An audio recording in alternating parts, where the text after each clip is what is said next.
Bismillahirrahmanirrahim. An overview of historical events leading to the formation of Israel.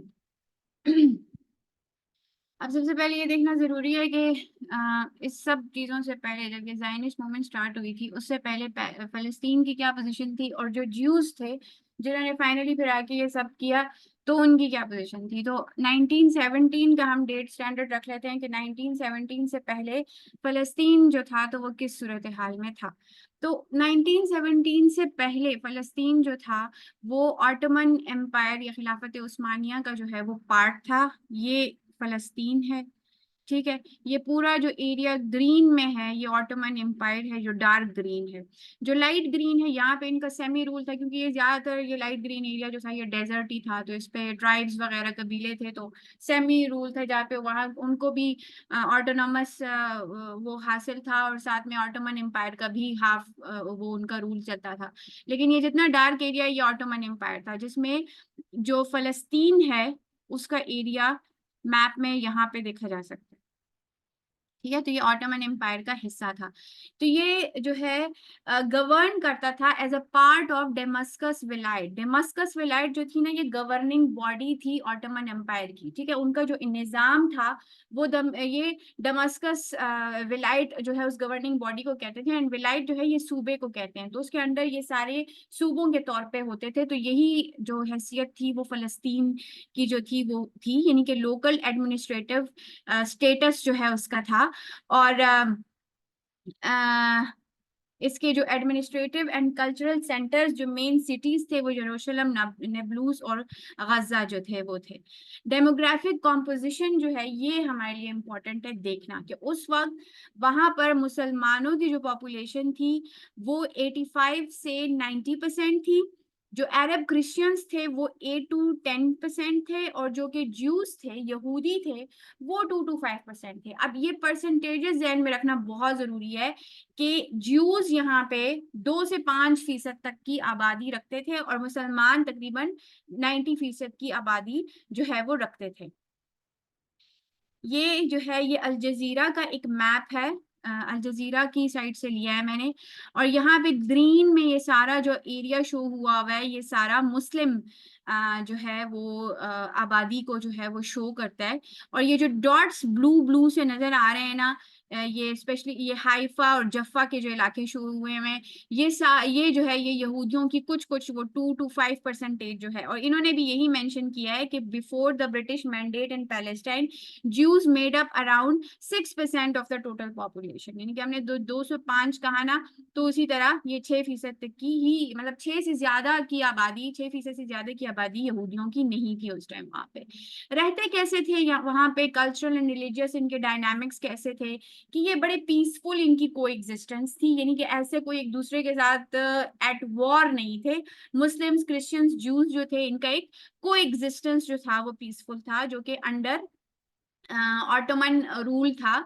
जहां पे rule तो चलता एक ऑटोमन्स का था, लेकिन इनको अपनी जैसे कि फैमिलियल लॉज हैं, इनके अपने फैमिली लॉज थे, अपने रिचुअल्स थे, उनकी पूरी इनको आजादी थी, ठीक है। अपने जो भी इनके लॉज थे, प्रैक्टिसेस थे, उनको उनकी पूरी आजादी ज्यूज को भी थी, क्रिश्चियंस को भी थी। और फिर ऑफ कोर्स यरूशलेम जो कि मुसलमानों के लिए, ईसाइयों के लिए, यहूदियों के लिए इक्वली इम्पोर्टेंट है।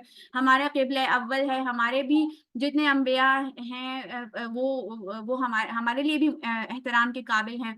फिर ईसाइयों का हजरत ईसा अलैहिस्सलाम के हवाले से, फिर यहूदियों के जितने उनके अम्बिया आए बनी इसराइल में, तो उन सब के हवाले से यरूशलेम जो है वो तीनों अब्राहमिक रिलीजन्स के लिए एक सिग्निफिकेंट इम्पोर्टेंट जो है वो रखता है। इकोनॉमिक कंडीशंस अगर हम देखें तो फलस्तीनी की जो इकोनॉमी थी उसका बैकबोन जो था वो एग्रीकल्चर था। ऑलिव एंड सिट्रस कल्टीवेशन करते थे और ट्रेड करते थे, जिसमें ज्यादातर एग्रीकल्चर प्रोड्यूस जो है यही जो है ये एक्सपोर्ट करते थे। और रिलीजियस टूरिज्म, जैसे कि अगर अरब है तो वो बैतुल्लाह की वजह से वहां पे ज्यादा रिलीजियस टूरिज्म है, तो इसी तरह यहाँ पर जेरूशलम की वजह से ज्यादा रिलीजियस टूरिज्म का ये एक्सपोर्ट था।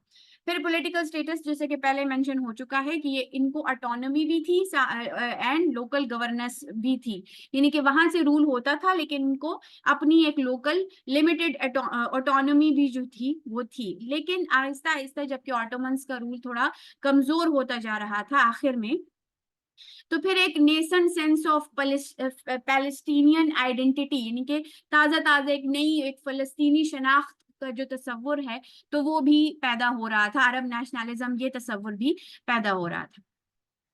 अच्छा, अब आते हैं हम ज्यूज की तरफ के यहूदियों का क्या सूरत हाल था प्री 1917 टाइम्स में।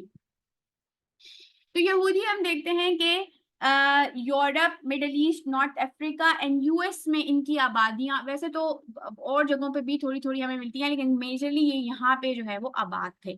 और जो हम जायनिस्ट का जिक्र करते हैं तो उसका जो ओरिजिन है वो यहाँ से हुआ है, यानी कि जो यूरोपियन यहूदी थे, यूरोपियन ज्यूज हैं वहां से। तो जो Eastern Europe particularly Russian empire and Poland के हैं, यहाँ पे जो यहूदी थे ना वो बहुत ज्यादा परसिक्यूटेड थे।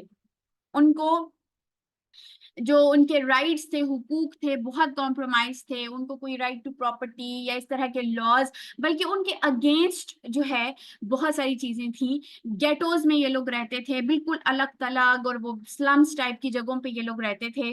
और पोग्राम, अच्छा ये western Europe particularly France and Germany में फिर भी हालात ईस्टर्न यूरोप से कदरे बेहतर थे, लेकिन यूरोपियन यहूदी ओवरऑल जो हैं तो ये परसिक्यूटेड थे। और पोग्राम्स जो हैं वो यहाँ पर बाकायदा होते थे, यानी कि एक बाकायदा प्लान्ड असॉल्ट जो है वो इन पर किया जाता था, हम जो जिनमें इनका प्रॉपर्टी का भी नुकसान होता था, जानी भी नुकसान होता था। तो बड़ा एक यहाँ के यहूदी जो थे बड़े परसिक्यूटेड थे, और जायनिज्म का आगाज भी यहीं से ही होता है। और यूरोपियन यहूदियों के लिए एक टर्मिनोलॉजी यूज की जाती है जिसको कहा जाता है अश्कनाजी ज्यूज, यानी कि इन अश्कनाजी ज्यूज ने ही जो है वो जायनिज्म की बुनियाद फिर डाली है। इसके अलावा ये Africa, middle east and north Africa, middle east में भी थे, नॉर्थ अफ्रीका में भी थे, और यूएस में भी थे। ये ईस्टर्न यूरोप से ही ये माइग्रेट करके यूएस गए थे, और यूएस में इनके हालात जो थे वो काफी अच्छे थे। इन्होंने वहाँ की सोसाइटी में पेनिट्रेट किया, वहां पर बाकायदा अपनी, क्योंकि ये लोग थे तो दिमाग भी इनका बड़ा अच्छा चलता था और ये काम भी करते थे, तो इन्होंने वहां पे अपना काफी असर रसूख जो है वो बनाया और एक अच्छी जिंदगी गुजार रहे थे ये अमेरिका में। जायनिज्म, जायनिज्म की जो कि असल में है क्या, अगर कोई पूछे कि व्हाट इज जायनिज्म या जायनिस्ट मूवमेंट, तो ये असल में एक नेशनलिस्ट मूवमेंट थी, Jewish nationalist movement that has had as its goal the creation and support of a Jewish national state in Palestine, the ancient homeland of the Jews। तो ये जो है ना ये क्योंकि दुनिया में उस टाइम पर और अभी भी इसराइल के अलावा कोई यहूदियों की अलग से कोई स्टेट नहीं है, कोई जगह नहीं है, कोई मुल्क नहीं है जिसको हम कह सकें कि ये सिर्फ यहूदियों की जो है वो जगह है। तो ये एक नेशन हासिल करना था, एक स्टेट बनाना था, एक नेशनलिस्ट मूवमेंट थी प्योर, जिसमें जो जो यही इसका मकसद था कि एक हम अपना बस अपनी एक जमीन का टुकड़ा हासिल करें जहां पे हम लोग रहें अपने उसूलों के हिसाब से, क्योंकि ये बहुत ज्यादा परसिक्यूटेड थे यूरोप में। ये जियोन का जो हम नाम देखते हैं ना, जायनिस्ट या जियोन का लफ्ज जो यूज होता है, तो ये जो जेरूशलम है इसी को जो है तो बास कहते हैं कि इसी को कहते हैं। यहाँ पे दो हिल्स हैं जिनको भी जियोन कहा जाता है, ठीक है। और जब हजरत दाऊद अलैहिस्सलाम ने इस जगह को, यानी कि जो पुराना जेरूशलम का इलाका था, जेबलूस सिटी जिसे कहते हैं, उसको फतह किया, वहां पे किंग बने, तो उन्होंने जो है ये इस जगह को, यानी जियोन जिसको कहा जाता है जेरूशलम का इलाका, तो ये इनके लिए होली है, इसको पर्टिकुलरली ये जियोन कहते हैं। और ये जियोन के लफ्जी मानी जो है ये होली लैंड के होते हैं, ये हिब्रू का वर्ड है। और ये बेतहाशा बिब्लिकली ये जो है ये यूज हुआ है ओल्ड टेस्टामेंट में भी और न्यू टेस्टामेंट में, जियोन का लफ्ज जो है ये बार बार यूज हुआ है। तो इसीलिए ये मूवमेंट भी जो है तो ये जायनिस्ट मूवमेंट जो है ये कहलाई उस एतबार से। अब इसके जो फाउंडर हैं वो थियोडोर हर्जल हैं, जो कि हंगरी में पैदा हुए, ऑस्ट्रिया हंगरी में मई 2 1860 को। इसको हम थियोडोर हर्जल का थोड़ा सा जो है हमें थोड़ा सा डिटेल में देखना चाहिए, इसलिए मैंने इसके थोड़े से नोट्स भी रखे थे, क्योंकि हाँ। तो हर्ट्जल जो है ये 1860 में जो है मई 2 को जो है इनकी पैदाइश हुई। और वेल टू डू एक मिडिल क्लास, एक मिडिल क्लास फैमिली से जो है ये इनका ताल्लुक होता है। और ये एक पहले जो है एक आम स्कूल में, यानी कि एक साइंटिफिक सेकेंडरी स्कूल जो कि सबके लिए होता है, उसमें ये पढ़ते हैं। लेकिन वहां पर क्योंकि एंटी सेमेटिज्म का इतना एटमॉस्फेयर होता है एंटी सेमेटिज्म का, कि ये फिर ना 1875 में उस स्कूल को छोड़कर प्योर जूस के लिए जो स्कूल होता है उसमें शिफ्ट हो जाते हैं। 78 में इनकी फैमिली जो है ये वियना मूव करती है, और वहां पर यूनिवर्सिटी ऑफ वियना में ये लॉ स्टडी करते हैं। ठीक है, मतलब इसका मतलब है कि ये वकील होते हैं। और फिर 1884 में ये डॉक्टर ऑफ लॉ जो है वो भी बन जाते हैं। लेकिन फिर ये बाकायदा लॉ को इतना प्रैक्टिस नहीं करते, क्योंकि इनका जो ज्यादा इंटरेस्ट होता है या फिर वो जर्नलिज्म में या लिटरेचर में जो है वो होता है, और ये आगे जाके फिर जर्नलिस्ट ही बनते हैं।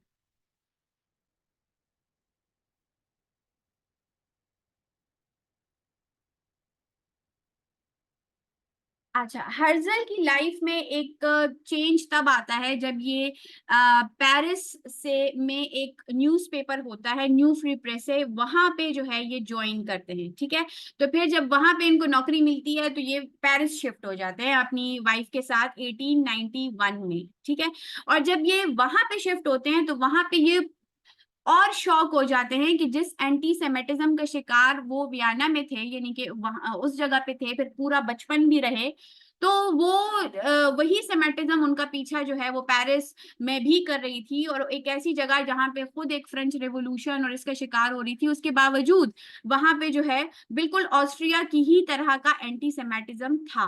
तो फिर इनको लगा कि ये जो एंटी सेमेटिज्म है, ये जूस के अगेंस्ट जो कुछ भी हो रहा है, तो इसका हल एसिमिलेशन बिल्कुल भी नहीं है। एसिमिलेशन मतलब कि उस सोसाइटी का पार्ट ही बन जाना, उसको एसिमिलेशन कहते हैं। कि इससे इसका हल नहीं होगा, बल्कि इसका हल इसी में है, क्योंकि अब ये जर्नलिस्ट भी थे, तो उस जर्नलिज्म की वजह से इनका जो है वो सोशल और पॉलिटिकल अफेयर्स में ज्यादा इनका गहरा जो है वो इनका वास्ता रहता था, ज्यादा गहरी इनकी ऑब्जर्वेशन रहती थी। तो इनका एक बड़ा मजबूत कन्विक्शन बन गया था कि ये जो है ना, इसका अब हल, हम इस सोसाइटी का पार्ट नहीं बन सकते। अब इसका हल इसमें नहीं है कि हम इन सोसाइटियों का पार्ट बन जाएं, बल्कि हमें कुछ अब काउंटर एफर्ट करना पड़ेगा, अभी हमें कोई जिद्दोजहद जो है वो करनी पड़ेगी। फिर उसी टाइम पे, जबकि अब ये देखें इसका जो है ना, इसका पूरा अपने जहन में स्केच बनाए ना कि अब इसने बचपन में भी एंटीसेमेटिज्म देखी, स्कूल भी इसने इसी वजह से शिफ्ट किया, फिर इसने अपनी अपनी कंट्री में भी देखा, फिर जब ये पेरिस शिफ्ट हुआ, अब ये सोशल पॉलिटिकल अफेयर्स हर चीज को जो है वो गहराई से देख रहा है। और इसको यही चीजें जो हैं वो देखने को मिल रही हैं कि इतना हेट्रेड है ज्यूज के अगेंस्ट और इतना परसिक्यूशन है।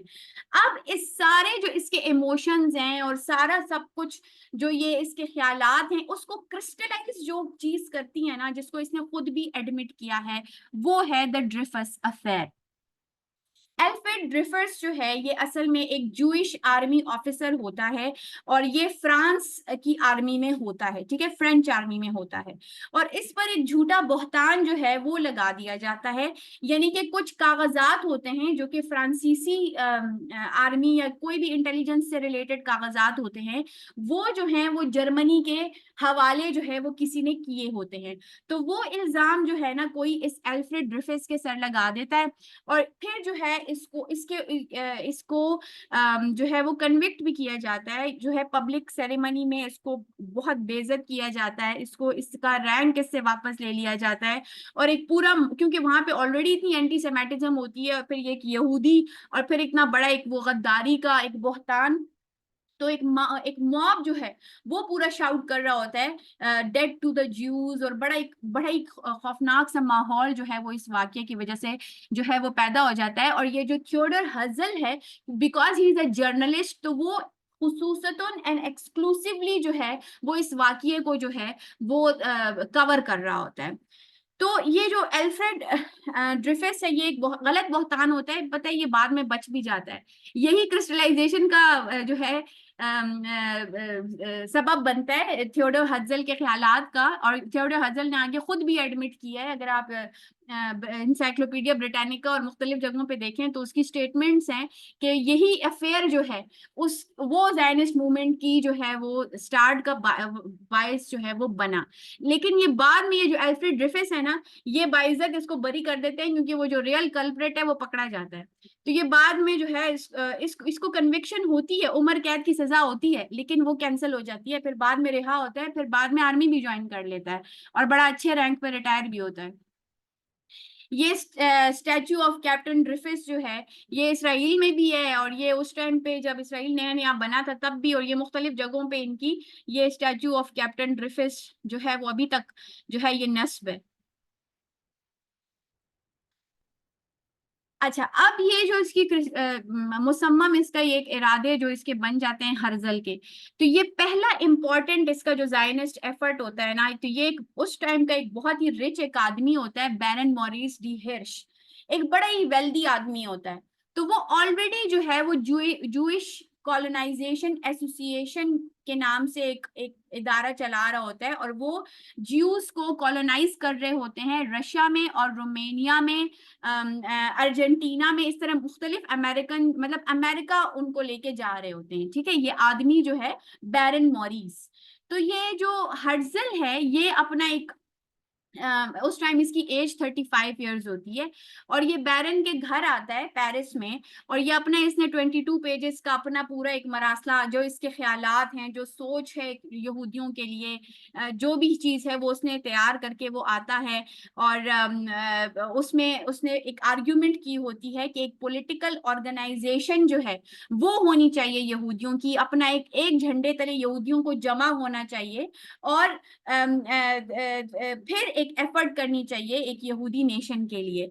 तो ये उसने एक आर्ग्यूमेंट की होती है बैरन के साथ, जिसको बैरन बिल्कुल रिफ्यूज कर देता है। लेकिन बैरन के लिए तो ये मुलाकात कोई इतनी खासियत नहीं रखती, लेकिन हर्जल जो है वो इसके बाद फिर खुद से जो है वो चीजें करना शुरू कर देता है, और ये पैम्फलेट जो है ये शाया करता है जो द जूइश स्टेट के नाम से 1896 में, जिसमें उसने पूरी तफसीलात दी होती हैं कि एक अलग मुल्क जो है, एक अलग स्टेट जो है वो ज्यूस का होना चाहिए, वो किस तरह का मुल्क हो, उसकी माशियात, मुआशरती अकदार, और कैसे उसकी वहां पे लाइफ होगी, कैसे हम उसको चलाएंगे, पूरी डिटेल्स जो हैं वो इसने इस पैम्फलेट में दी होती हैं। अब यहाँ से प्रॉपर जो है ना ये जो मूवमेंट है वो स्टार्ट होती है जब ये पैम्फलेट इसका शाया होता है 1896 में। जो ये जो हर्जल है ये ऑटोमन सुल्तान से भी मिलने की कोशिश करता है, और ये इस्तांबुल जो है वो यानी 95 में इसने पैम्फलेट शाया किया। ठीक है, ये 96 में ही इसने पैम्फलेट शाया किया। अब ये पैम्फलेट इसका लोगों ने देख लिया। अब 96 में ही ये एक और एफर्ट करने जा रहा है, ऑटोमन सुल्तान के पास जाने की कोशिश कर रहा है, और वहां पर ग्रांट मांगने जा रहा है, grant of Palestine as an independent country, कि ये उसको ऑटोमन सुल्तान जो है वो दे दे। लेकिन रास्ते में जो है ये बल्गेरिया से सोफिया और से जो है वो गुजरता है, और वहां पर जब ये उतरता है तो हंड्रेड्स ऑफ ज्यूज जो हैं वो पहले से ही स्टेशन पे मौजूद होते हैं, और वो इसको ग्रीट करने के लिए मौजूद होते हैं, और बस वो इसका एक पहला जो है वो एक पब्लिक डिस्प्ले होता है एज ए लीडर। ठीक है, अब फिर ये रहता है इस्तांबुल में 11 दिन, और ये सुल्तान तक पहुंच नहीं पाता उस टाइम पे, लेकिन इसका एक करियर जो है वो स्टार्ट हो जाता है। ठीक है, पैम्फलेट शाया हुआ, अब इसका एक पब्लिक एक एक एज ए लीडर जो है वो भी इसका एक फर्स्ट स्टेप हो जाता है। तो ये इसका करियर वहां से शुरू होता है, जो कि आगे 8 साल तक जो है वो चलता है। अब ये जो है क्या करता है कि ये मुख्तलिफ अच्छा, अब इसके अगेंस्ट भी बहुत से लोग होते हैं। ठीक है, इसके अगेंस्ट भी बहुत से लोग होते हैं जो कि इसकी बात के साथ अग्री नहीं करते, और इसकी बात को कोई तो जो है मजाक में उड़ा रहा होता है, कोई सीरियस नहीं लेता, कोई इसके अगेंस्ट हो जाता है।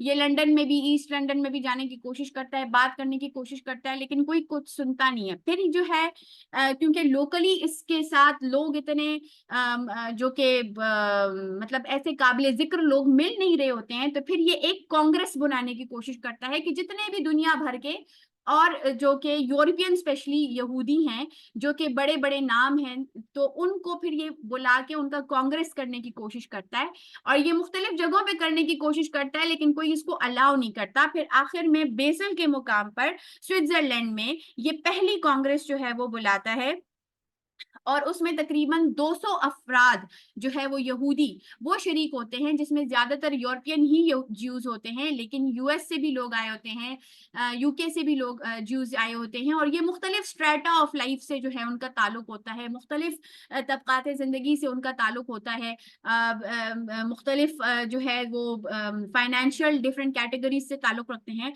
और वो तकरीबन 200 लोग जो हैं 1897 में फर्स्ट जो है वो जायनिस्ट कांग्रेस जो है वो होती है, और उसके बाद 1897 से लेकर 1902 तक 6 जायनिस्ट कांग्रेसेस जो हैं वो बतदरीज जो है वो होती रहती हैं।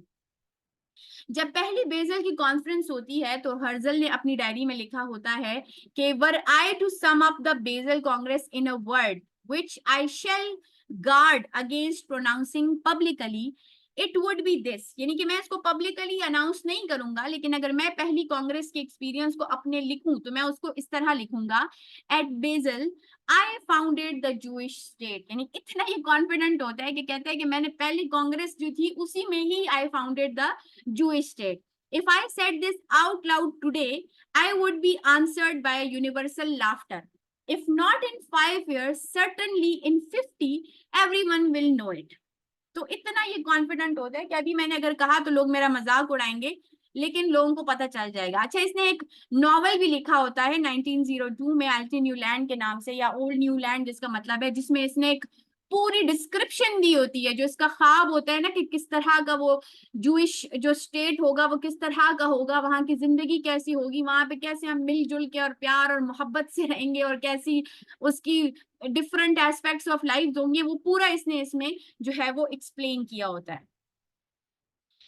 अच्छा, अब इसकी जिंदगी के 7 साल रह गए, इसकी डेथ जो है वो बड़ी अर्ली हो जाती है। अब ये जो 7 रिमेनिंग ईयर्स हैं इसकी जिंदगी में, इसमें भी ये जायनिस्ट मूवमेंट पे ही काम जो है वो करता रहा है। ठीक है, ये लिटरेरी एडिटर होता है न्यू फ्री प्रेस का, इसी की वजह से तो ये पेरिस आया होता है, इस अखबार का ये लिटरेरी एडिटर जो है वो होता है, और यही इसका जरिए माश होता है। फिर ये अपना एक अखबार जायनिस्ट न्यूज़पेपर ये खोलते हैं, जिसका नाम होता है डाई वेल्ट, और ये जर्मन जबान में वियना से जो है ये वीकली निकलता है। ठीक है, ये अब जायनिस्ट ने एक न्यूज़पेपर बाकायदा जो है ये निकालते हैं। फिर जो है ये टर्की में जो कि सुल्तान है उनसे भी मुलाकात करता है, और जूस की फलस्तीन में सेटलमेंट्स के हवाले से वो बात करता है, लेकिन वो नाकामयाब रह जाती है। फिर ग्रेट ब्रिटेन के पास ये जाता है। ठीक है, जब टर्की से इसको मायूसी होती है फिर ग्रेट ब्रिटेन के पास जाता है, और उनसे बात करता है कि किस तरह हमारी इस तरह एक स्टेट के लिए जो है वो बात करता है। तो ब्रिटिश के साथ जो है वो इसकी सिनाई पेनिनसुला में जो है वो इस्टेब्लिशमेंट पे बात होती है। फिर जब वो प्रोजेक्ट फेल होता है तो फिर ब्रिटिश जो है वो प्रपोज करते हैं कि ईस्ट अफ्रीका में युगांडा वाली जगह ले लो, युगांडा में तुम लोग जो है तो सेटलमेंट्स कर लो।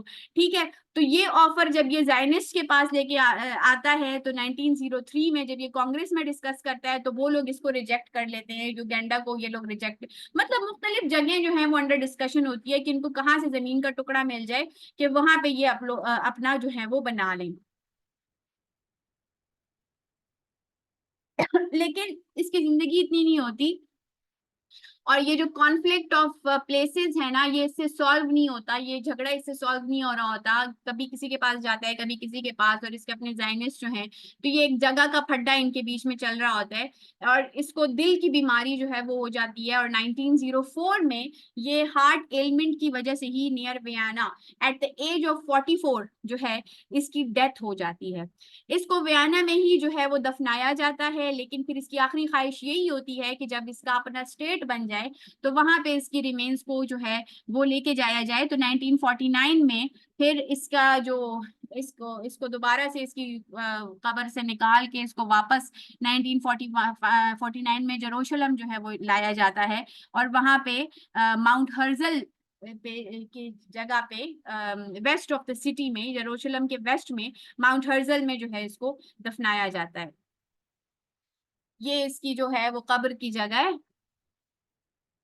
ये इनकी नेशनल सिमिट्री है ना, ये नेशनल कब्रिस्तान है, यहाँ पे इनके और भी बड़े लीडर्स जो हैं वो हैं, और इनका हर्जल का जो मकबरा है टूम्ब है वो भी यहीं पे। लेकिन इसकी तो डेथ हो जाती है, लेकिन बाकी जो जायनिस्ट जो मूवमेंट है वो अपनी जो है वो चलती रहती है। जब मैंने कहा ना 1897 से 1902 तक इनकी तकरीबन 6 कांग्रेसेस होती हैं, तो हर कांग्रेस में एक नई पेशरफ्त होती है। जब मुख्तलिफ जगहों पे इनका जो है वो एग्रीमेंट नहीं हो रहा होता, और ये बार बार ऑटोमन से भी बात करते हैं, लेकिन ऑटोमन उनको फलस्तीन नहीं दे रहे होते, तो फिर ये और रास्ता ढूंढते हैं। ठीक है, अब ऑटोमन तो इनको नहीं दे रहे, लेकिन इनको अब जाना वही ही है। ये वहां पर दो दो करके, तीन तीन करके ज्यूज भेजते हैं, वहां के हालात को नोट करते हैं। एक मैंने जो है कहीं जो एक पढ़ा था कि सुना था कि इन्होंने एक वफद भेजा होता है फलस्तीन, तो वो जब वापस आता है तो ये लोग उससे पता करते हैं, तो वो कहता है कि दुल्हन तो प्यारी है, लेकिन है किसी और की ना, कि मतलब जगह तो बड़ी प्यारी है, इस तरह के वर्ड्स में जो है इनका ये लिखा हुआ है, लेकिन हमारा उस पर इख्तियार नहीं है वो ऑटोमन्स के पास ही ना। तो ये आहिस्ता आहिस्ता अब रास्ता ढूंढने की कोशिश करते हैं। अब इनकी जो इमिग्रेशन है ना, अब ये क्या करते हैं, वहां पे नंबर सबसे बड़ा इनका जो होता है वो नंबर गेम होता है, कि वहां पर ये अपने नंबर्स बढ़ाएंगे तभी वो वहां पर कब्जा कर पाएंगे। अब इसी के लिए उनकी सारी प्लानिंग है। अब इसमें आपने नोट करना है, एक तो नंबर्स को नोट करना है, दूसरा कि उसके लिए फिर इन्होंने स्ट्रेटेजीज क्या क्या अपनाई हुई है। अब इनका जो इमिग्रेशन थे ना, उनको अलियास जो है वो कहा जाता है। अलिया जो है ये भी हिब्रू का वर्ड है, इसका मतलब है एसेंट या राइज। अब इन्होंने ना सारे अल्फाज और हिब्रू के रखे हैं, अपना रिलीजन के साथ जो है वो रेलेवेंस रखा है, क्योंकि रिलीजन ही इनका पॉइंट ऑफ गैदरिंग है या स्टिकिंग टुगेदर है। ठीक है, तो इस ये जो अलिया है, ये जूइश इमिग्रेशन टू फलस्तीन जितने भी हुए हैं उसको अलिया जो है वो कहा जाता है। अब पहली अलाया जो है ये 1882 से 1903 में हुई थी, और अब जो हमने पढ़ा कि ज़ायनिस्ट मूवमेंट जो है वो प्रॉपर स्टार्ट होती है 1897 में, तो ये उससे भी पहले हुई थी। और ये हुई थी driven primarily by the pogroms in Russia and anti Semitic policies in Eastern Europe. तो ये उन मजालिम की वजह से हुई थी, और इसमें तकरीबन 25 से 35,000 ज्यूज जो हैं वो ऑटोमन कंट्रोल्ड पैलेस्टाइन में जाते हैं, और वहां पे कुछ एग्रीकल्चर कॉलोनीज बनाते हैं। और ये जो है ना अभी प्रॉपर जायनिस्ट मूवमेंट के अंडर नहीं है, लेकिन ये जो लोग इसको सपोर्ट करते हैं ना, रॉथचाइल्ड और बैरन एडमंड, ये रॉथचाइल्ड इसको सपोर्ट करता है, ये फिर प्रॉपर जायनिस्ट मूवमेंट में 1897 में ये लोग शामिल हो जाते हैं। ठीक है, उसके बाद सेकेंड अलाया जो है ये 1904 से 1914 में होती है। इसमें ये भी पोग्राम्स की वजह से अब यहाँ पे अब जायनिस्ट मूवमेंट जो है वो प्रॉपर स्टार्ट हो चुकी है। ठीक है, अब यहाँ पे आप देखें इसकी मोटिवेशन में आपको हर जगह जायनिस्ट आइडियोलॉजी मिलेगी। ठीक है, कि एक तो मजालिम है, दूसरा जायनिस्ट आइडियोलॉजी। अब इसमें 35,000 ज्यूज जो हैं वो इमिग्रेट होके जो है वो जाते हैं, और वहां पर अपना जूइश लेबर फोर्स और हिब्रू लैंग्वेज पे काम शुरू हो जाता है, और ये होता है under the influenced by the Zionist leaders. अब यहाँ से जायनिस्ट का इन्फ्लुएंस स्टार्ट हो गया है। थर्ड, फिर 1919 से 1923 इसमें अब जो है वर्ल्ड वॉर वन का आफ्टर मैथ भी शामिल है। अब यहाँ पर बेल्फोर डिक्लेरेशन, ये हम चीजें आगे देखेंगे, लेकिन ये एक ओवरव्यू ऑफ इमिग्रेशन है ना। तो ये 1917 की बेल्फोर डिक्लेरेशन भी इसमें आ जाती है, और ये तकरीबन 40,000 ज्यूज जो हैं इसमें जाते हैं। फिर फोर्थ 1924 से 29 तक हुई है, इसमें भी जो है 80,000 ज्यूज जो हैं वो जाते हैं। फिर 1929 से 39 तक फिफ्थ इमिग्रेशन जाती है। अब यहाँ पे जो है वो नाजीज कभी जो है वो जुल्म और वो चीजें आ जाती हैं। तकरीबन 2 लाख ज्यूज जो हैं वो इमिग्रेट करते हैं, और वो जाते हैं। फिर जो है पोस्ट होलोकॉस्ट इमिग्रेशन जो है वो भी होती है। तो ये डिफरेंट वेव्स ऑफ इनकी इमिग्रेशन थी, जिनको अलियास जो है वो कहा जाता है।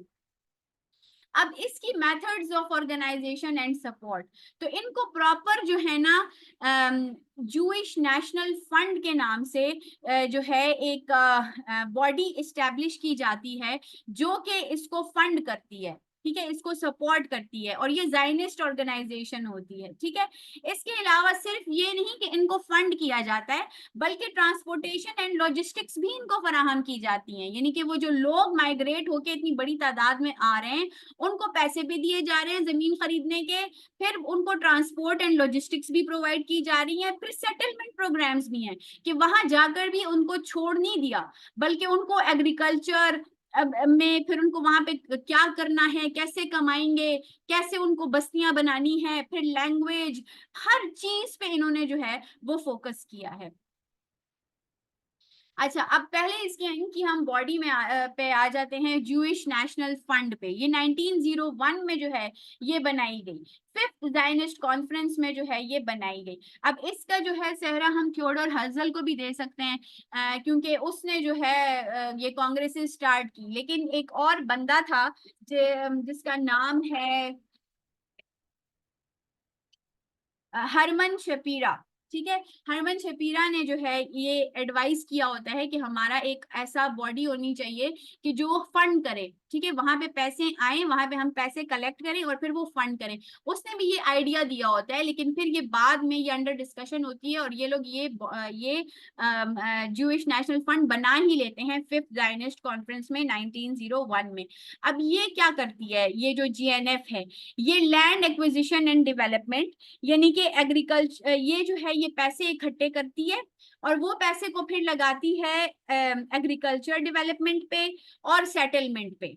ठीक है, कि लोग वहां पे जाते हैं तो ये पैसे देती है, तो उन पैसों से वो वहां के अरबियों से जमीनें खरीदते हैं, उन जमीनों को खरीद के फिर वहां पर एग्रीकल्चर डेवलपमेंट करते हैं, बस्तियां आबाद करते हैं, सेटलमेंट करते हैं। ठीक है, परचेज एंड डेवलप करते हैं, और यही फिर बैकबोन साबित होती है जो बाद की जूइश स्टेट बनती है उसके लिए बैकबोन। फिर एफॉरेस्टेशन एंड एनवायरमेंटल प्रोजेक्ट्स, यानी कि एक्सटेंसिव एफॉरेस्टेशन ये लोग करते हैं, क्योंकि वहां पे क्योंकि एरिड एंड रॉकी टेरेन है पूरा वहां का, तो उसको हैबिटेबल बनाने के लिए, रहने के काबिल बनाने के लिए, प्रोडक्टिव लैंड बनाने के लिए ये जो है ये पैसा खर्च किया जाता है। तकरीबन 260 मिलियन ट्रीज जो है ये उगाते हैं, पार्क्स बनाते हैं, नेचर रिजर्व, ये सब इनको जेएनएफ ने करके दिया है। फिर वाटर मैनेजमेंट एंड इंफ्रास्ट्रक्चर, मतलब just look at the brilliance, कि ये तो अभी हम पाकिस्तान में भी ये सब चीजें हम कर लेना, ये नहीं कर पाए। ये अभी अपना मुल्क मतलब अपना स्टेट बनाने की सोच रहे हैं, नंबर भी पूरे नहीं है, लेकिन ये इन चीजों पे काम कर रहे हैं और फंडिंग भी कर रहे हैं। वाटर मैनेजमेंट एंड इंफ्रास्ट्रक्चर, इसमें डैम्स बनाते हैं, इरिगेशन सिस्टम्स बनाते हैं, ये क्रूशल है, क्योंकि इसके बगैर एग्रीकल्चर एंड सेटलमेंट दोनों नहीं हो सकती। फिर सपोर्ट ऑफ इमिग्रेशन, जो इमिग्रेशन हो रही है अलिया, उस पे भी सपोर्ट, उसको भी फंड कर रहे हैं। फिर जो है एजुकेशन एंड एडवोकेसी, कि जितने भी एजुकेशनल इंस्टीट्यूट्स बन रहे हैं दुनिया जहां में एडवोकेसी जो है वो प्रोग्राम्स करा रहे हैं, वर्ल्ड वाइड प्रोग्राम्स कराए हैं, जिसमें जायनिज्म की आइडियोलॉजी का उसका स्प्रेड करना, इसराइल की इंपॉर्टेंस का बताना, सपोर्ट करना इस आइडिया को, ज्यूज को अपने साथ मिलाना और लॉबिंग करना। तो ये सब काम जो है ना इनको जेएनएफ की बॉडी करके दे रही है। ये आप जेएनएफ कनाडा का मैंने ये यहाँ पे ये स्क्रीनशॉट लगाया है, जिसमें ये एक इनका मशहूर जमाना ब्लू बॉक्स है, जेएनएफ ब्लू बॉक्स। ये जो है ना, found in Holmes, synagogues and schools, the JNF blue box remains the most visible symbol of the Jewish National Fund। and इसको इन्होंने कहा है जीकादा, जैसे हमारी जक़ात होती है, इन्होंने जीदका charity. The blue box is so foundational that it was embedded into JNF Canada's logo, the act of collecting funds। इस बॉक्स में ये लोग कलेक्ट करते थे फंड्स को, और ये घर घर फंडिंग, मतलब अगर छोटा लेवल का भी ज्यू है ना तो वो इसमें पैसे डाल रहा है, जो बड़े बड़े ज्यूज हैं वो तो इस जेएनएफ को पैसे देते ही थे, लेकिन अगर घर घर में, यानी कि इनकी जो इबादत गाहें हैं, इनके जो स्कूल्स हैं, उसमें से इसकी फंडिंग और अभी भी होती है। अगर हम इसका ये गूगल पे आप दें ना जेएनएफ, तो ये डिफरेंट कंट्रीज के निकलते हैं, ये JNF USA, JNF Australia, JNF Canada, JNF, ये तो कितने मुल्कों के तो मैं देख चुकी हूँ कि ये अभी भी है, और इनकी साइट्स अगर आप खोले ना तो उसमें अभी भी आता है कि वो करें, डोनेट करें। ठीक है, फिर इसका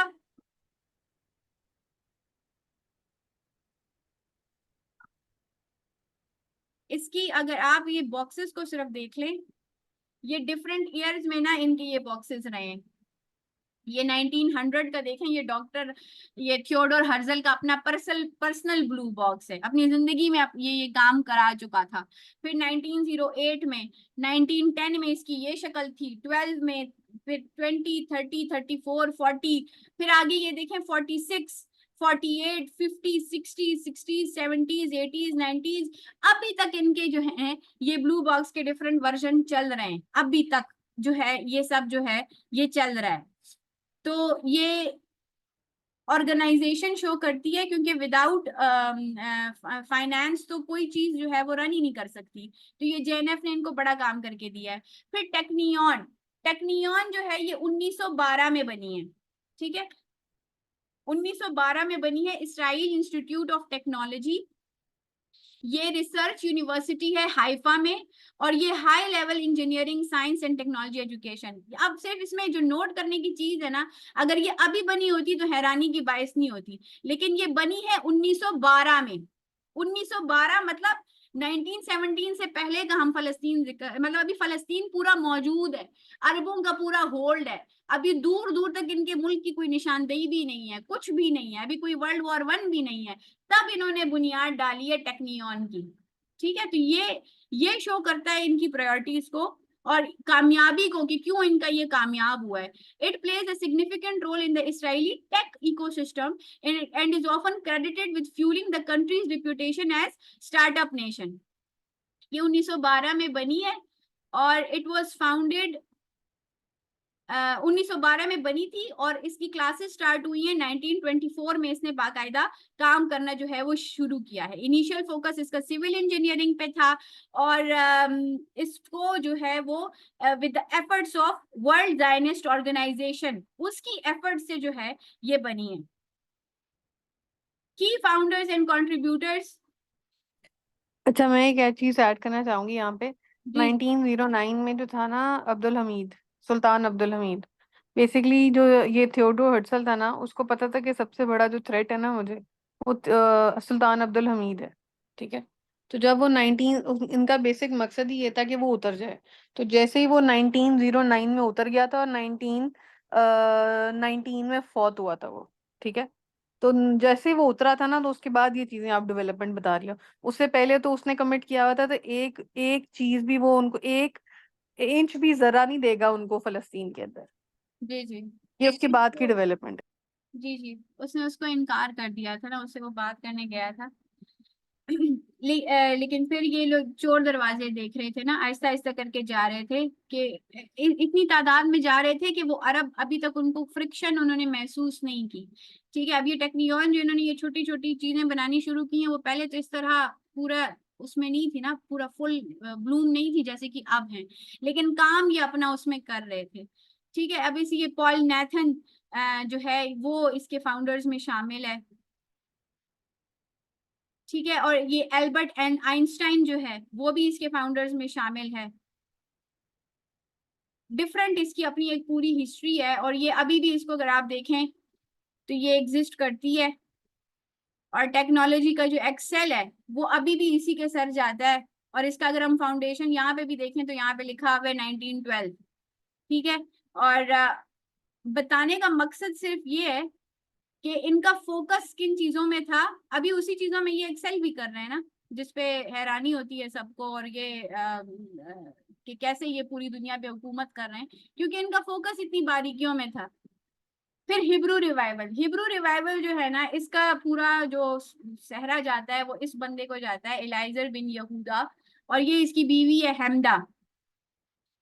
तो ये इनका बेटा है बेंजियन। इसको इन्होंने ना, सिर्फ पहला ये नेटिव स्पीकर था जो कि मॉडर्न हिब्रू जो है वो बोल सकता था। तो ये यहूदा जो था ये असल में रशियन उससे ताल्लुक रखता था। ठीक है, the revival of Hebrew as a modern spoken language is one of the most notable, और ये जो है एफर्ट्स ऑफ एलाइजर बिन यहूदा की वजह से हुआ है, और इसी ने डिसाइड किया कि हिब्रू को रिवाइव करनी है और इसको प्राइमरी फिगर जो है वो देना है। तो इसको इसको जो है ना, फिर ने इसने ये एफर्ट स्टार्ट की, तो इस फिर जायनिस्ट ने जो है वो इसको भी सपोर्ट करना शुरू किया, और बल्कि इसका बड़ा मजाक भी उड़ाया गया। थियोडोर हर्टजल को जब इसके व्यूज पता चले तो ये इसके व्यूज किसी को प्रैक्टिकल लगते नहीं थे कि ऐसा होगा, क्योंकि हिब्रू डेड लैंग्वेज हो चुकी थी और उसके बाद बहुत अरसे तक जो है वो इस्तेमाल बिल्कुल भी नहीं हुई थी। और किसी भी लैंग्वेज को इस्तेमाल करने के लिए उसमें मॉडर्न अल्फाज का होना बड़ा जरूरी है कि मॉडर्न चीजों का क्या नाम होगा, उसमें जुमले कैसे बनेंगे, चीजें बातें कैसी होंगी, वो सब इस बंदे ने नए अल्फाज बनाए उसमें, अरबिक, अरामिक, हिब्रू के जो रूट वर्ड्स से उसमें से जो है इसने अल्फाज बनाए। यहूदा के नाम से जो है तो इसने डिक्शनरी जो है वो निकाली। फिर जो है स्कूल्स में, कॉलेजेस में, हर जगह पे कैंपेनिंग की, हिब्रू को लॉन्च किया। फिर अपने बेटे को फिर इसकी बेटी भी थी बाद में डोरा, उसको जो है एज अ मतलब एक प्रैक्टिकली दिखाने के लिए कि ये पॉसिबल है, उसको सिर्फ हिब्रू के एनवायरनमेंट में उसको बड़ा किया और वो जो है वो पहला नेटिव स्पीकर था मॉडर्न हिब्रू का। तो ये इनके एक बड़े वंडरफुल और अमेजिंग जो है वो काम है जो इन्होंने किए हैं। क्योंकि अगर एक लैंग्वेज होगी, मतलब इन्होंने एक रिलीजन पे कौम को इकट्ठा किया, हालांकि ये बिल्कुल भी स्टार्ट में रिलीजियस मूवमेंट नहीं थी, लेकिन सारे जो नाम थे इन्होंने रिलीजियस रखे, हिब्रूइश रखे, क्योंकि उससे आपकी इमोशनल अटैचमेंट होती है। फिर एक लैंग्वेज पे लोगों को इकट्ठा करने की कोशिश की। फिर ये हिब्रू यूनिवर्सिटी ऑफ जेरूशलम जो है ये भी एक रिमार्केबल चीज है कि जहाँ पे रिसर्च और साइंटिफिक जो है वो चीजें होती हैं, जिनके भी जितने भी इनके नोबेल नोबेल लॉरेट्स थे सब वो इस उनका ताल्लुक इस यूनिवर्सिटी से है। इसके जो लीडर्स हैं जिन्होंने इसकी फाउंडेशन रखी उसमें Albert Einstein, Sigmund Freud, Martin Buber, ये चैम वीजमैन इनका बड़ा एक्टिव जायनिस्ट फाउंडेशन का बंदा है, तो उन्होंने इसकी बुनियाद रखी।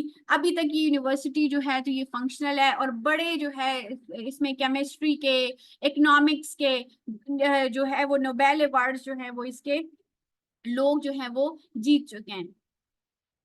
और इन्होंने उस टाइम पे जो रिसर्चेस की है ना उस टाइम पे उनका इनका ये ख्याल नहीं था कि आगे जाके इतनी बड़ी यूनिवर्सिटी ऑर्गेनाइजेशंस बनेंगी।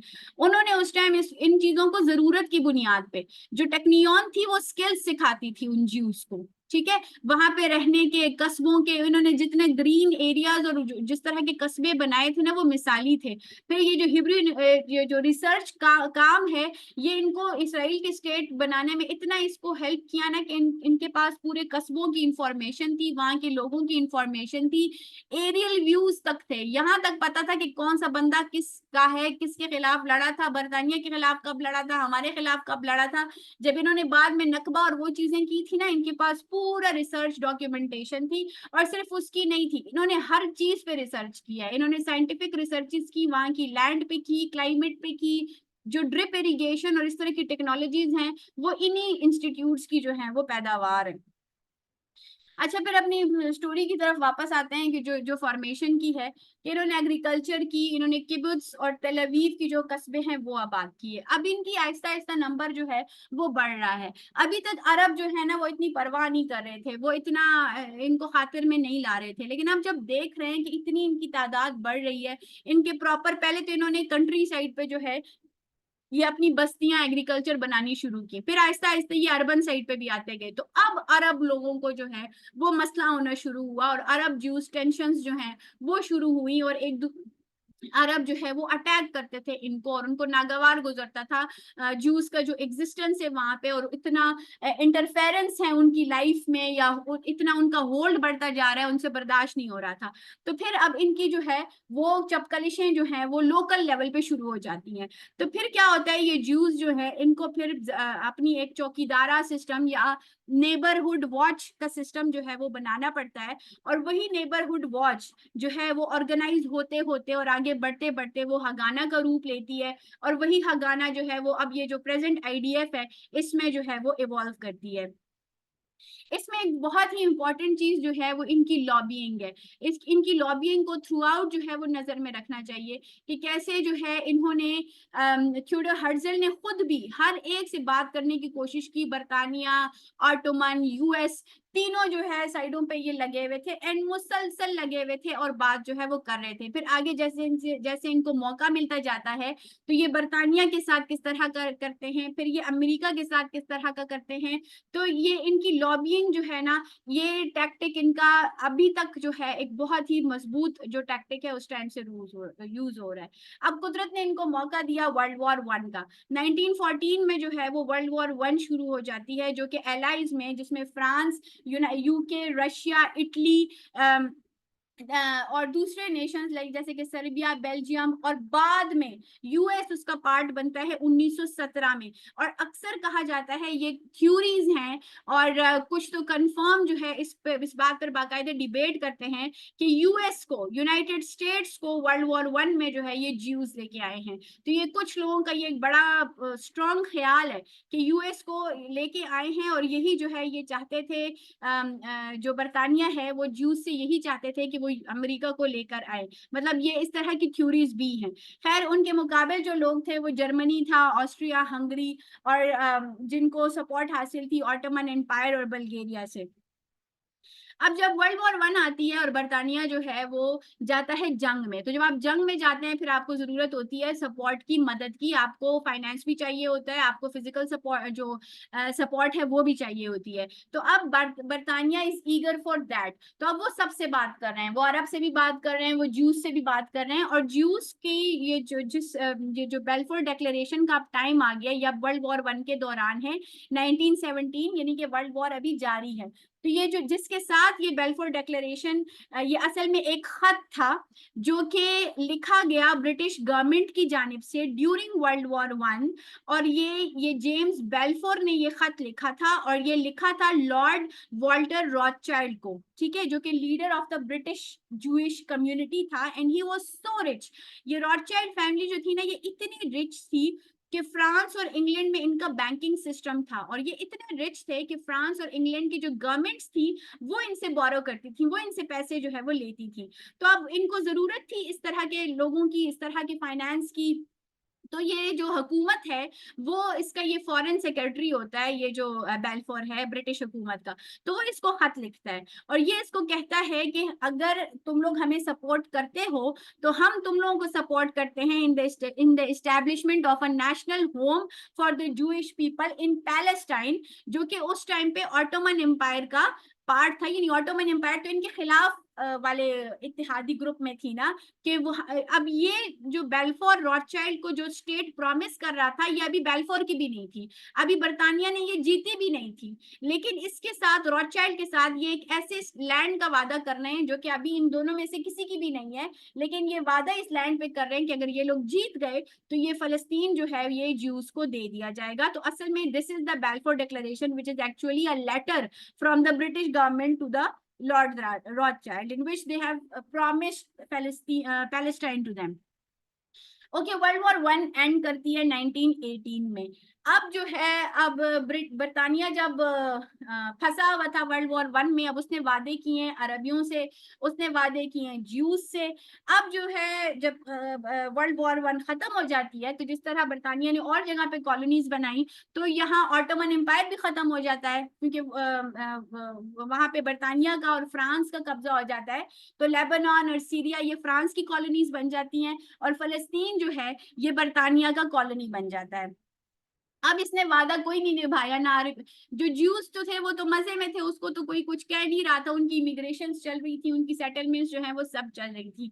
लेकिन तकलीफ शुरू हो गई थी अरबियों को, क्योंकि जो अरब्स थे जिनमें सऊदी खानदान का भी नाम लिया जाता है और इस तरह के बहुत सारे कहते हैं कि वर्ल्ड वॉर वन में उन लोगों ने सपोर्ट किया था बर्तानिया को, कि उन्होंने वादे, क्योंकि वो ऑटोमन एम्पायर से तंग थे, तो उन्होंने भी इनको सपोर्ट किया था यूके को, कि अगर हम लोगों को निजात मिल जाती है तो हम लोग, मतलब उन्होंने वादा किया था बर्तानिया से कि तुम लोगों को हम इंडिपेंडेंट डिक्लेयर कर देंगे, कि तुम लोग इंडिपेंडेंट स्टेट्स हो।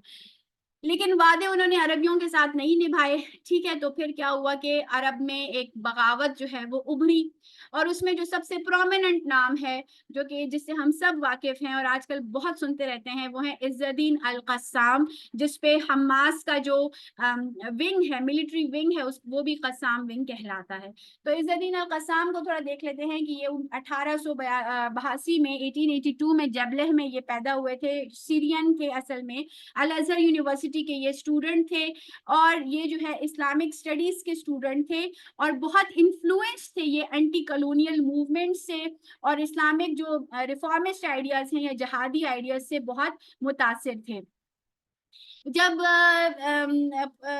एंटी ब्रिटिश और एंटी जायनिस्ट दोनों एक्टिविटीज में जो है ये इज्जुद्दीन अल कस्साम जो हैं ये इन्वॉल्व थे। इन्होंने जो है एक गोरिल्ला मूवमेंट जो है वो शुरू की, और जो ज्यादातर इनका जो साथ दिया कि वहाँ के जो मजदूर तबका था या जो पिसा हुआ तबका था या पेजेंट्स थे, वो ज्यादातर इनके साथ थे। और इन्होंने ग्रुप्स बनाए, गोरिल्ला ग्रुप्स बनाए, और ये गोरिल्ला अटैक्स जो है वो करते थे, ब्रिटिश पे भी करते थे और जूइश टारगेट्स पे भी करते थे अर्ली 1930s में। और ये एक बहुत ही इनकलाबी इकदाम था अरबियों की साइड से, और एक इन्होंने बुनियाद डाली, एक अरब रिवोल्ट की और एक अरब बगावत की एक बुनियाद जो है वो इज्जुद्दीन अल कस्साम ने जो है वो डाली।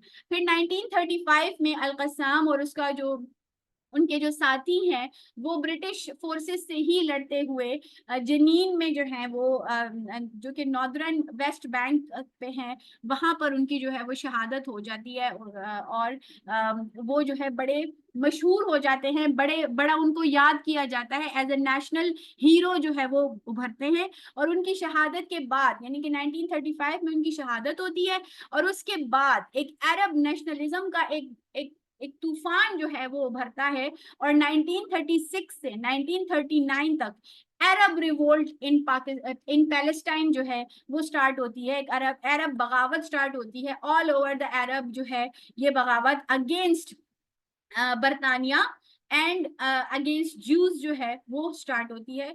और ये इतना इज्जुद्दीन अल कस्साम का जो है नाम अभी तक जिंदा है, और हमास का जो मिलिट्री विंग है वो इन्हीं के नाम पर है। अब 19 हमने देखा कि 1939 तक अरब रिवोल्ट चलता है, और ये जंगे हो रही हैं, और अरब और ब्रिटिश आपस में लड़ रहे हैं, साथ में जूस और अरब आपस में लड़ रहे हैं। अब 1939 में जो है वो बरतानिया थक जाता है और तंग आ जाता है, वो पहले भी वर्ल्ड वॉर वन से जो है वो निकल के आया होता है। तो 1939 में अब ये क्या करता है कि थोड़ा सा अब अरब लोगों को खुश करने की कोशिश करता है, क्योंकि ये जंग से जो है ये थोड़ा सा हालात को नॉर्मल करने की कोशिश करता है। अब यहाँ पे ये ज्यूज को लगाम डालने की कोशिश करते हैं, और अरबियों को खुश करने के लिए तो ये एक व्हाइट पेपर जारी करते हैं 1939 में, व्हाइट पेपर ऑफ 1939।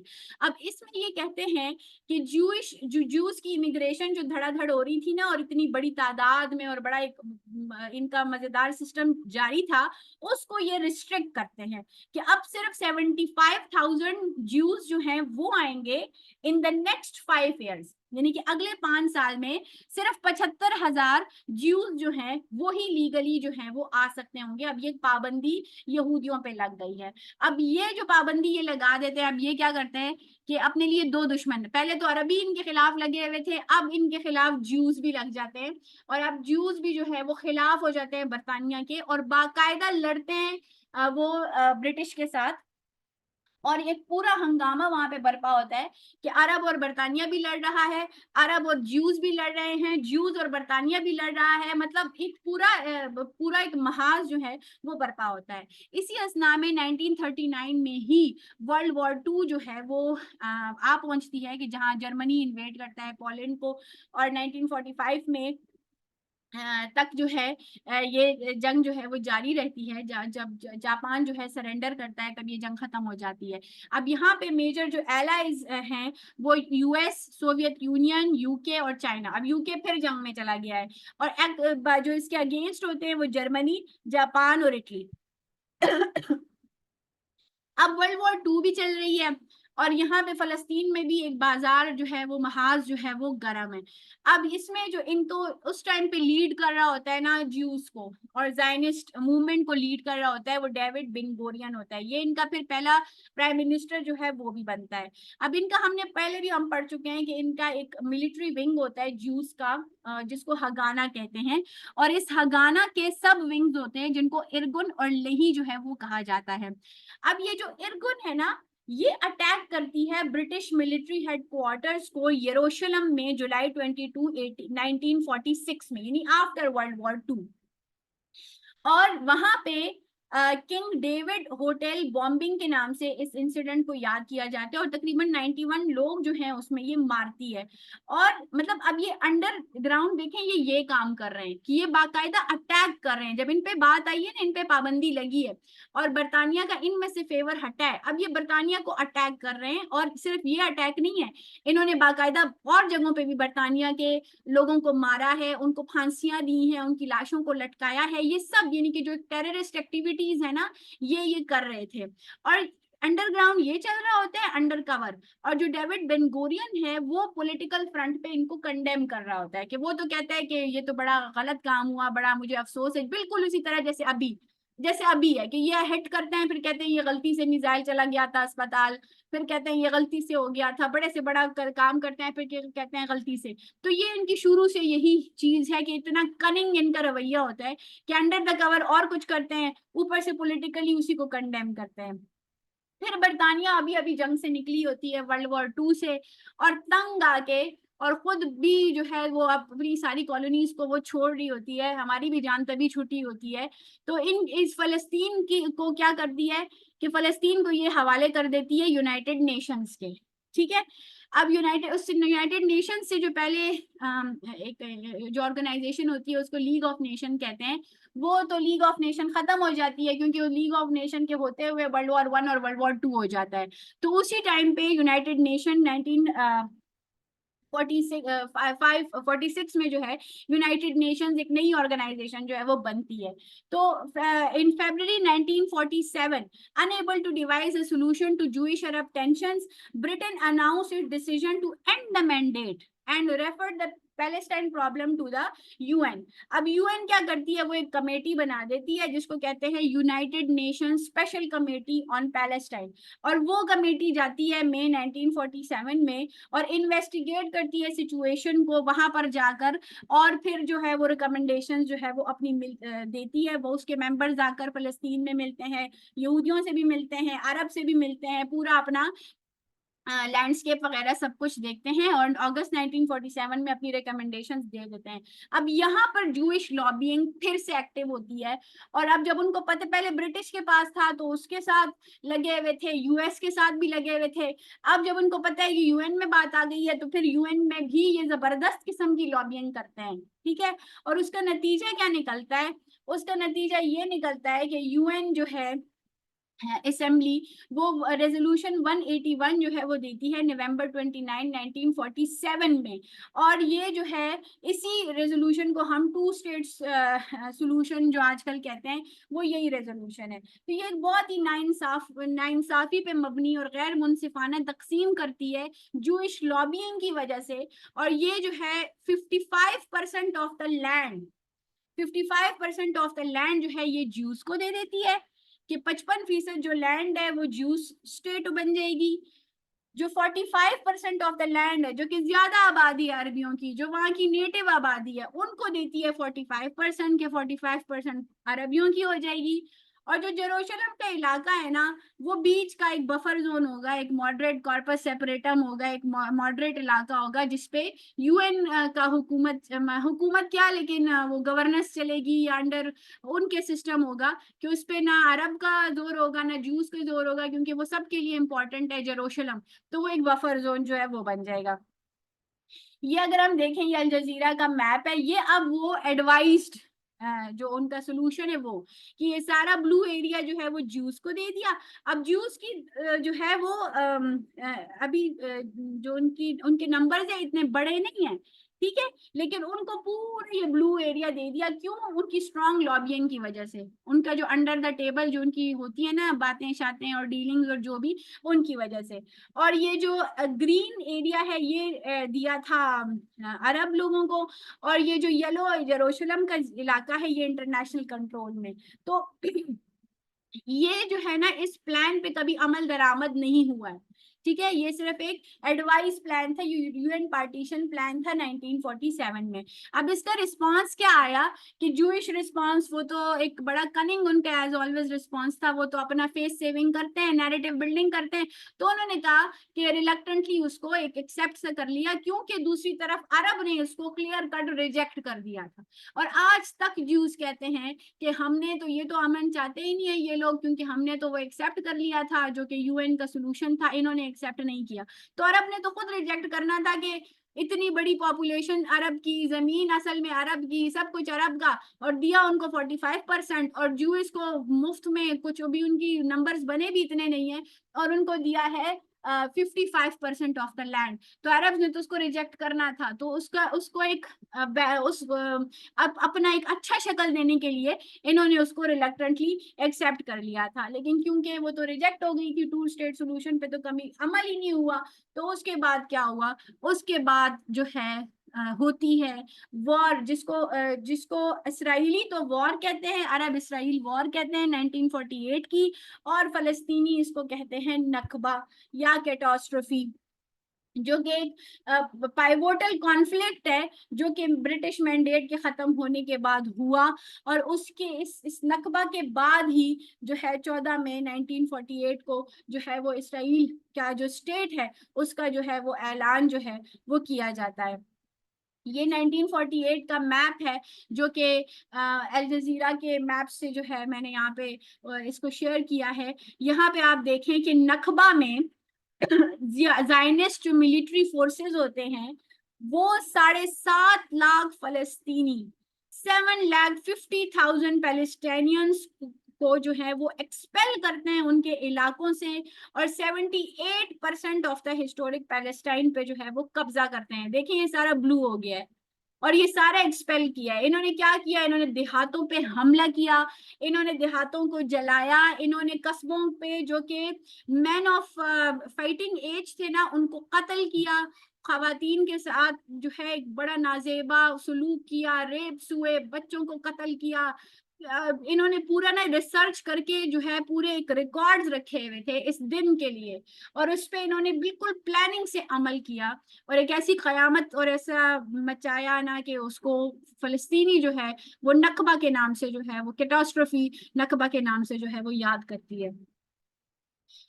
1948 में 14 में जो है वो डेविड बेन गोरियन ये सब करने के बाद, ये जो सारा एक्सपेलेशन और ये चीजें करने के बाद वो ऐलान करता है, यानी कि जबरदस्ती कब्जा करने के बाद वो ऐलान करता है कि उसने एक स्टेट ऑफ इसराइल बना लिया है जिसको हम बहैसियत मुसलमान रिकग्नाइज नहीं करते। और बहाना वो यूएन पार्टीशन प्लान को बनाता है, लेकिन उससे भी ज्यादा परसेंटेज की जमीन पे जो है वो 75% ऑफ द लैंड पे जो है वो कब्जा करता है। उसके बाद एक बराए नाम वॉर भी होती है 1948 में, अरब इसराइल वॉर होती है, जिसमें इजिप्ट, जॉर्डन, सीरिया, इराक इनको मिल के ना, अब क्योंकि वहां पे हालात क्या है, वहां पे प्रॉपर मुल्क तो नहीं बन रहा ना, वहां पे तो यहूदियों ने अपनी एक मलेशिया या जो हगाना और जो भी उसके फोर्सेस थे उसके जरिए एक गदर मचा के एक जमीनों पे कब्जे किए। अब ये आस पास के ये जो है ना इजिप्ट, जॉर्डन, सीरिया, इराक, अब इनको भी फिक्र पड़ गई, इन्होंने कहा कि हम भी कुछ जमीनों पे कब्जा शब्जा कुछ कर लेते हैं। कुछ इनकी ना आपस में डीलिंग्स भी थी, जॉर्डन और ये जो इनकी आपस में ज्यूज के साथ डीलिंग्स भी थी कि ये इलाका हम ले लेंगे या ये तुम ले लेना, और उस टाइम कर भी लिया था इन्होंने। बाद में इन्होंने दोबारा उन इलाकों पे कब्जा किया, और एक बराए नाम एक वॉर हुई जो कि 1948 में हुई।